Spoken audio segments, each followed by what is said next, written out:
Welcome to Business Review, a daily program that delves into the latest and most significant economic stories.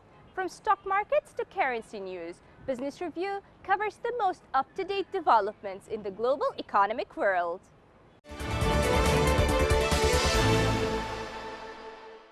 Electric vehicle startup Rivian displayed its pickup truck and SUV at an event in San Francisco's Bay Area and said that when their prices are unveiled soon, they will be lower than has been previously announced. Rivian founder and chief executive R.J. Scaring said the mid-range R1T pickup truck with a glass sky panel that can change from blue to clear was about $69,000. It can travel 300 miles on a full charge. A similar range R1S SUV will sell for about $72,000. Rivian said the large battery could go 400 miles and the smallest could go 230 miles. Scaring declined to say how many prospective buyers have so far spent $1,000 on a refundable deposit to hold their spot for a Rivian, but he said the reaction had been really positive. Rivian, founded in 2009, made waves when it unveiled its first prototype model at the LA Auto Show in 2018. It has raised $3.6 billion in count Amazon.com Incorporated and Ford Motor Company as investors. Scaring said the company was working on rolling out a network of charging stations at key locations such as national parks, but that the vehicles can charge on most charging networks available today. Ryan Gaze, Rivian chief engineer of special projects and employee number 4, was busy showing customers the batteries, saying 7,776 of them were powering the pickup truck, and one was powering a flashlight that slides into the door, giving the car a lucky 7,777 batteries. Scaring said the first R1T truck will be delivered starting at the end of this year, followed shortly after by the R1S SUVs.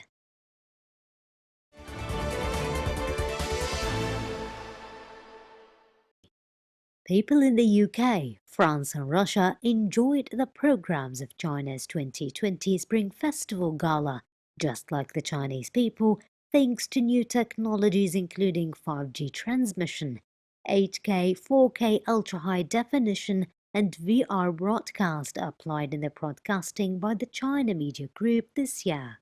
At the Huawei 5G Innovation and Experience Center in London, guests gathered together to watch the gala live over 5G networks. It was the first time for many of them to watch live streaming through 5G. The guests said they were surprised by the smooth broadcast and the high definition. The event, co-hosted by the CMG, the cultural section of the Chinese Embassy in UK and the China National Tourist Office in London, not only offered a platform to introduce the Spring Festival culture, but also showed China's achievements in related broadcast technologies.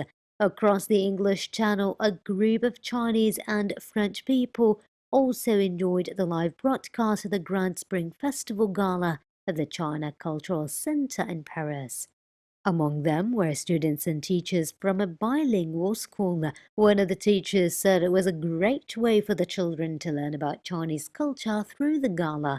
Meanwhile, in St. Petersburg of Russia, nearly 1,000 Chinese and Russian people sat together for the Spring Festival dinner while watching the gala. The Spring Festival Gala, usually abbreviated in Chinese as Changwan, is the most watched live TV program in China. Since 1983, most people in China watch the show with their families on the eve of the Spring Festival.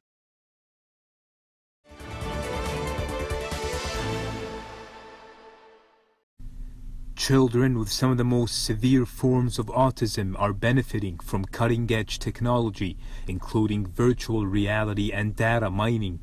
Staff at Prior's Court, a specialist autism care facility in Berkshire, England, are using VR headsets to help children acclimatize to scenarios they are likely to encounter outside of school. People with autism may find unfamiliar situations stressful or anxiety-inducing. The VR scenarios introduce children to real-world situations like visiting a shopping mall or getting on an aircraft without leaving the comfort and safety of their classroom.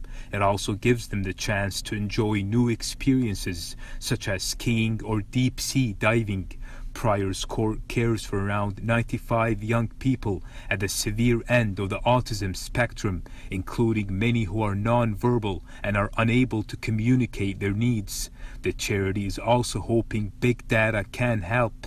They are trialing a new data collection system called Prior Insight that will gather a detailed picture of each young person's day, including what they've eaten, how much exercise they have had, and how they are behaving. Diary entries are collected by staff, and some of the children enjoy completing some of the 10,000 entries made every week. The system has already identified the spikes in 11-year-old Otto's behavior before he suffers from an absent seizure, which can last only a few seconds and are difficult to spot. Staff are now alerted by particular behavior and can be extra vigilant.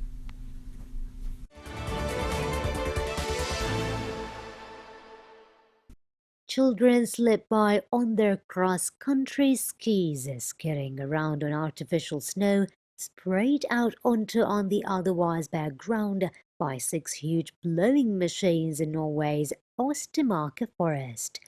Any other winter, the lanes would have been laden with natural drifts, but this year the tracks have been completely bare, said 30-year-old jogger Marie Sten.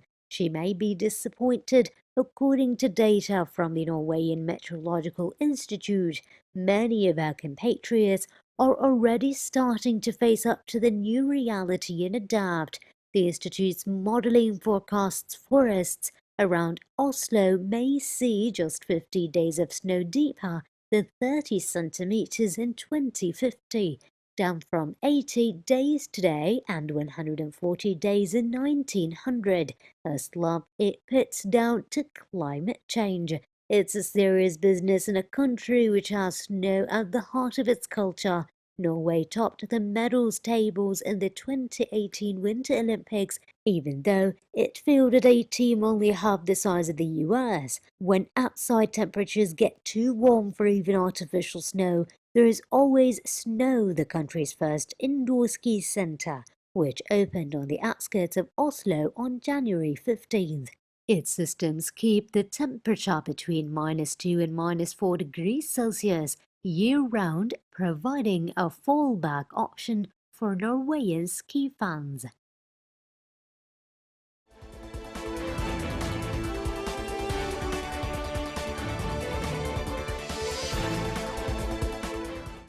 This has been Business Review, your daily source for the most critical stories in the financial world.